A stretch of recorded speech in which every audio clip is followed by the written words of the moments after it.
ఆదికాండం 3:1. ఆదికాండం 3:1.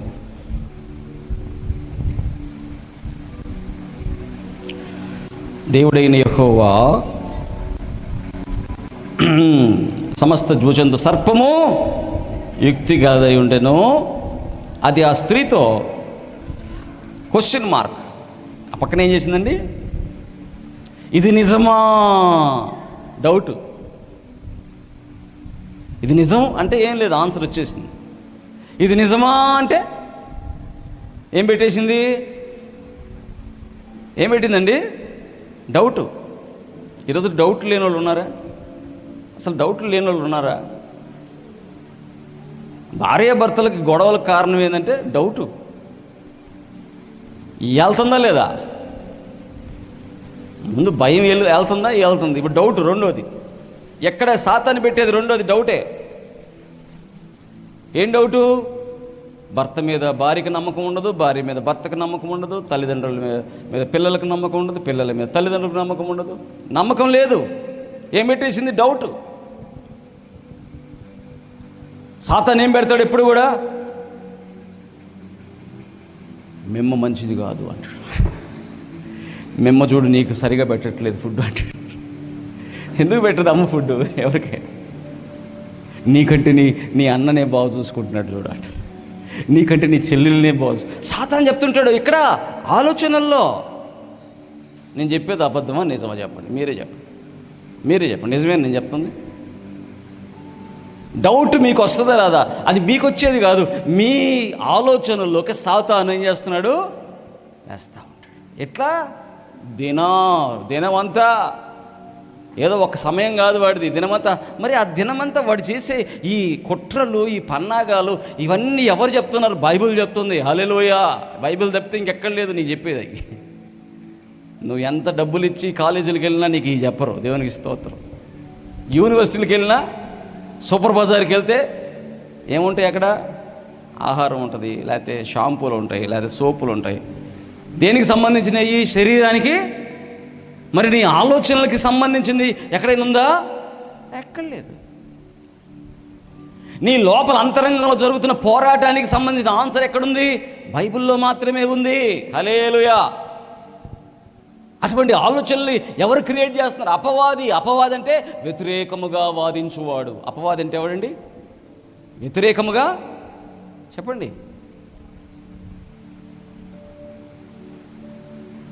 భర్త తీసుకొచ్చాడు, భార్యకి చీర పెట్టాడు అనుకో, ఆ చీర చూడదు. దేవుని స్తోత్రం. ఏమంటది? వాళ్ళ అమ్మకి ఏమైనా పెట్టాడేమో. వాళ్ళమ్మ చీర ఎంతదో, నాకంటే పెద్దదో చిన్నదో, లేకపోతే నాకంటే బాగుందో లేదో, ఈ బుర్రలో ఎవరు పెట్టారు ఇప్పుడు ఆలోచన? ఎట్లా అయిపోతుంది? తెలియకుండానే ఎక్కడ నిలబడుతున్నాం? ఆదాము అవ్వల దగ్గర నిలబడుతున్నామా, లేకపోతే యేసయ్య దగ్గర నిలబడుతున్నామా? విశ్వాసం. నమ్ముతున్నాను, నేను దేవుణ్ణి నమ్ముతున్నాను అన్నప్పుడు ఎలా ఉంటుందంటే, నా భర్తని నమ్ముతున్నాను. దేవుణ్ణి నమ్ముతున్నానంటే ఏంటి? నా భార్యను నమ్ముతున్నాను. హల్లెలూయా. ప్రతి చిన్నదానికి భార్య ఎవరితోనైనా మాట్లాడుతుంటే ఏందో ఎవరితో అట్టయితే మీ సేవ కూడా చేయలేవు. హల్లెలూయా. ఎందుకంటే అమ్మగారు అన్నీ చూసుకుంటుంటారు. ఆమె మాట్లాడుతుంటే నేను ఎవరితో మాట్లాడుతున్నావు, ఏం మాట్లాడుతున్నావు, అదేంది ఇదేందంటే ఇంక మేమేం సేవ చేస్తాం? కొంతమంది అయితే నేను ఇప్పుడు అందరికీ ప్రార్థన చేస్తానికి చెయ్యి తీసుకెళ్ళి ఏం చేస్తాను, అందరి మీద పెడతాను. కొంతమంది ఒప్పుకోరుగా, నువ్వేంది వాళ్ళని పట్టుకున్నావు వీళ్ళని పట్టుకున్నావు అంటారు. కానీ పాస్టర్మ గారిలో కూడా ఏ ఆత్మ ఉన్నది? దేవుడి ఆత్మ. హల్లెలూయా. కాబట్టి మాకు అలాంటి సమస్యలు ఏం లేవు. దేవుని స్తోత్రం. నా మీద ఆమెకు నమ్మకం ఉంది, ఆమె మీద నాకు నమ్మకం ఉంది. అంటే ఎందుకంటే మేము యేసయ్య దగ్గర నిలబడ్డాం కాబట్టి. అసలు అటు తగిలితే చాలు. ఏంది తగులుతుంది? వాళ్ళ చెయ్యి నీకు, నీ చెయ్యి వాళ్ళకి. కొంతమంది అట్టంటి వాళ్ళు ఉన్నారండి, అనుమానపు పిశాచాలు. నాకు అర్థం కాదు అదే. అసలుకి మనస్సు స్వచ్ఛంగా ఉండాలి. శరీరం దేవుంది, ఎక్కడికైనా తగులుతుంది. బస్సులో పోతే తగలదా? రైల్లో పోతే తగలదా? డాక్టర్ దగ్గరికి వెళ్తే చెయ్యి ఇవ్వరా? దేవునికి ఇస్తారు. డాక్టర్ దగ్గరికి వెళ్తే ఏమి ఇస్తారు? అప్పుడేమన్నా అంటారు, అమ్మ గాలి బాగా పీల్చమ్మా అంటే బాగా పీలిస్తే మళ్ళీ వెనక్కి తిరిగమ్మా అంటే వెనక్కి తిరిగా. ముట్టుకోకుండా ఏ పని జరగట్లేదే. మరి అనుమానం ఎక్కడి నుంచి వచ్చింది? సాతాను. పిల్లలు ఎట్ట కలుగుతారు? వైద్యులు ముట్టుకోకుండా, డాక్టర్లు ముట్టుకోకుండా గర్భములో నుంచి శిశువు బయటికి ఎట్ట వస్తాడు? It is impossible. నీ మనస్సులో దేవుడి మీద నమ్మకం పెట్టుకున్నప్పుడు నీకున్నటువంటి ఆ అనుమానపు పొరలు పటాపంచలు అయిపోతాయి. దేవుని స్తోత్రం చెప్పండి. హల్లెలూయా. అనుమాన పొరలు. జీవితకాలం అంతా నా భార్య నాకు మాత్రమే భార్య. ఎస్, నీకు మాత్రమే భార్య. ఏంటి? ఆమె మనస్సులో ప్రేమ నీకే ఉంటుంది. హల్లెలూయా. నీ భర్త ప్రేమ నీకే ఉంటుంది, నీ భార్య ప్రేమ నీకే ఉంటుంది. ఆ ప్రేమను ఎవరు తీసేయలేరు. ఎవరో డాక్టర్ చేయబట్టుకోగానే పోయిద్దా ప్రేమ? ఎవరో బస్సులు తగలంగానే పోయిద్దా ప్రేమ? అట్ట పోయే ప్రేమ అయితే ఎందుకు? తీసి అవతల పడేయండి. ఇక అట్లాంటి ప్రేమ అయితే రోజు ఇంక ఏడ కాపలా కాస్తారు. దేవుని స్తోత్రం చెప్పండి. హల్లెలూయా. ఇది ఎక్కడ సాతాను పెడుతున్నాడు? ఏంటిది? ఇది నిజమా అంటాడు. అంటే అనుమానాన్ని తీసుకొచ్చేస్తాడు. ఆలోచనలో అనుమానం ఎక్కడికి ఎంత దూరం వెళ్ళిపోయిందంటే చూడండి, అవ్వమ్మలో ఆలోచనలో అనుమానం పెట్టాడు. పెట్టంగానే ఎక్కడికి వెళ్ళిపోయింది? తినద్దని చెప్పిన పండును కూడా సైతం ఏం చేసింది? తినేలాగా చేశాడు అపవాది. ముందు నువ్వు అపవాదికి చోటిచ్చావా అంటే అనుమానానికి చోటిచ్చావా? అనుమానం ఎక్కడికి వెళ్ళిద్ది? నిజంగానే ఆ అక్రమ సంబంధాల దాకా వెళ్ళిపోయింది. అసలు అనుమానానికి చోటు ఇవ్వద్దు నువ్వు. దేవునికి స్తోత్రం చెప్పండి. హల్లెలూయా. ఆమేన్. నువ్వు నమ్ముతున్నావా? గట్టిగా నమ్ము. హల్లెలూయా. దేవుడు నీ పక్షాన ఉంటాడు. నువ్వు నమ్మితే ఎవరి పక్షాన ఉంటాడు? దేవుడు. యేసయ్య నేను నమ్ముతున్నాను, నా యేసయ్య చూసుకుంటాడు. ఏంటి? నమ్మకాన్ని మనలో పెడతాడు. హల్లెలూయా. ఎటువంటి నమ్మకం అది? ఏదో అపవాది మనల్ని చంచల మనస్కులు చేయాలి. చంచలం అంటే ఊరకనే అలా కదిపితే చాలు.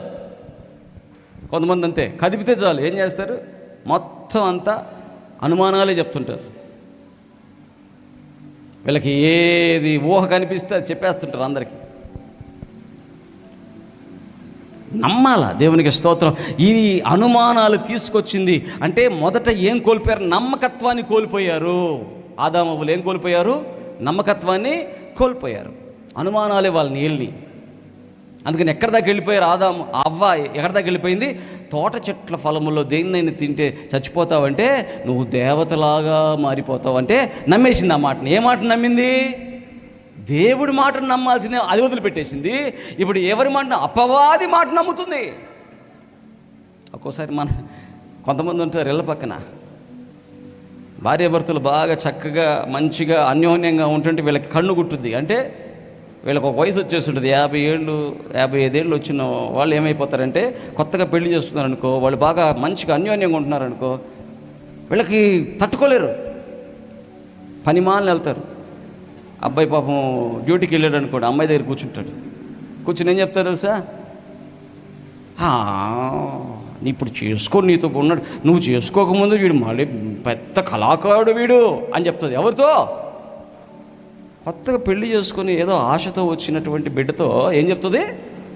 వీడు నువ్వు చేసుకున్నావే, వీడు లవ్ లెటర్లు ఇచ్చాడు వాడికి. అక్కడెక్కడో ఆ సందులో ఇచ్చాడు లవ్ లెటర్లు, ఆ కాలేజీలో ఏ ఆడపిల్లలతోనే ఎఫ్ఐఆర్, లేకపోతే ఇది అన్నీ ఉన్నాయి లేని కలిపిని ఏదో అంటే రూమర్స్ కూడా అన్నీ తీసుకెళ్ళి ఆ చెవులో ఏం చేస్తుంటుంది.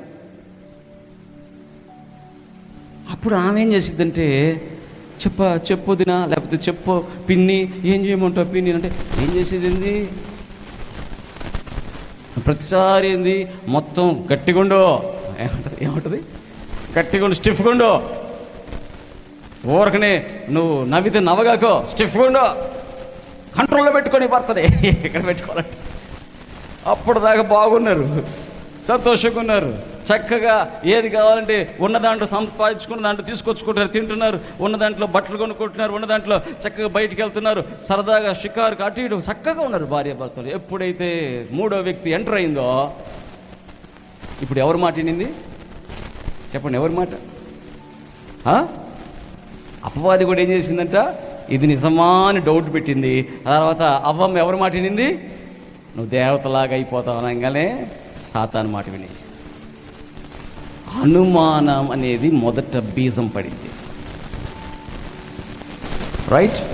మరి యేసు ప్రభు మరణాన్ని తిరిగి జయించాడు కదా. జయించిన తర్వాత ఏం చేశాడు? చదవండి ఒకసారి. యోహాను సువార్త 20వ అధ్యాయం 27. యోహాను సువార్త 20:27. తోమాను చూచి, నీ వ్రేలు ఇటు చాచి నా చేతులు చూడుము, నీ చెయ్యి చాచి నా ప్రక్కలో ఉంచి అవిశ్వాసివి కాక విశ్వాసివై ఉండుమని అనెను. అవిశ్వాసివి కాక అని ఉంది, కానీ ఇక్కడ ఇంగ్లీష్ బైబిల్లో అయితే డౌట్ఫుల్ అని ఉంటుంది. తెలుగు బైబిల్ కాబట్టి అవిశ్వాసం అన్నా కూడా అనుమానం అని అర్థం. అవిశ్వాసివి కాక ఎలా ఉండమంటున్నాడు? అందుకని అంటాడు యేసుప్రభు మళ్ళీ, నీవు నన్ను చూచి నమ్మితివి, చూడక. తర్వాత వచ్చిన ఇది 29 యేసు చదవమ్మా. నీవు నన్ను చూచి నమ్మితివి, చూడక నమ్మిన వారు ధన్యులని. అది నీ భర్త ఎక్కడికి వెళ్ళాడో ప్రతిసారి నువ్వు చూడాల్సిన అవసరం, చూడకుండా అయినా నమ్మాలి. హల్లెలూయా. నా భర్త యథార్థంగా ఉంటాడు. ఎందుకు యథార్థంగా ఉంటాడు? నువ్వు యథార్థంగా ఉన్నావు కాబట్టి. హల్లెలూయా. నీ భర్త పాడైపోతున్నాడంటే నువ్వు సరిగా లేవు కాబట్టి. గుర్తుపెట్టుకోవాలి ఈ విషయాలు. నీకు సమాధానం కావాలంటే నీ మాట. హల్లెలూయా. నీకు సంతోషం కావాలంటే నీ మాట. బైబిల్ చాలా స్పష్టంగా చెప్పింది, భార్య భర్తకి విధేయులుగా ఉండాలి, భర్త భార్యని ప్రేమించాలి. రివర్స్లో మాట్లాడుతుంటారు అందరూ. ఏమని? భర్త అంటాడు భార్యని, ఓయ్ నువ్వు విధేయంగా ఉండాలి అంటాడు. అట్టుండరు విధేయంగా. నువ్వు ప్రేమించు, విధేయంగా ఉంటారు. హల్లెలూయా. భార్య నువ్వు నన్ను ప్రేమించు అంటే అటు రాదు ప్రేమ. నువ్వు విధేయంగా ఉండి ప్రేమిస్తాడు. దేవుని స్తోత్రం చెప్పండి. హల్లెలూయా. నువ్వు చెయ్యాల్సింది నువ్వు చేస్తే ఆటోమేటిక్గా ఎదుటి వాళ్ళ దగ్గర నుంచి ఆ ప్రేమ వచ్చింది. నువ్వు ప్రేమకుంటే విధేయత వచ్చేసింది, నువ్వు విధేయతకుంటే ప్రేమ వచ్చేసింది. అదేంటి? అంతే, ఇది సృష్టి. నువ్వు విత్తనం వేస్తే చెట్టు వచ్చేసిద్ది. హల్లెలూయా. నువ్వేమేయాలి? దేవుడు ఏమన్నాడు? నువ్వు ప్రేమించు భార్యని, నీ భార్య విధేయతగానే ఉంటుంది. హల్లెలూయా. పక్కన అని చెప్పింది కదా, ఏమని? స్టిఫ్ గుండు అయిపోయింది. ఏమైపోయింది? నువ్వు విధేయతగా ఉండాల్సింది వదిలేసావుగా, స్టిఫ్గా ఉన్నావుగా, అయిపోయింది. ఏం చేశాడు నీ భర్త? 4 రోజులు చూస్తాడు, 5 రోజులు చూస్తాడు, 6 రోజులు పక్కన ఆమెను చూస్తుంటాడు. కారణం ఎవరు? నువ్వే. అందుకని అన్నాడు, చూసి నమ్మినావు, చూడక నమ్మిన వారు ధన్యులు. హల్లెలూయా. ఎలా నమ్మాలి నువ్వు? ఎలా నమ్మాలి? నీ భర్తని ఆ వీధిలో ఈ మూలలో చూడాల్సిన అవసరంలా నమ్ము. నువ్వు ఖచ్చితంగా నమ్ము. నా భర్తని నేను బాగా చూసుకుంటున్నాను కాబట్టి నా భర్త నన్ను వదిలిపెట్టి పోడు.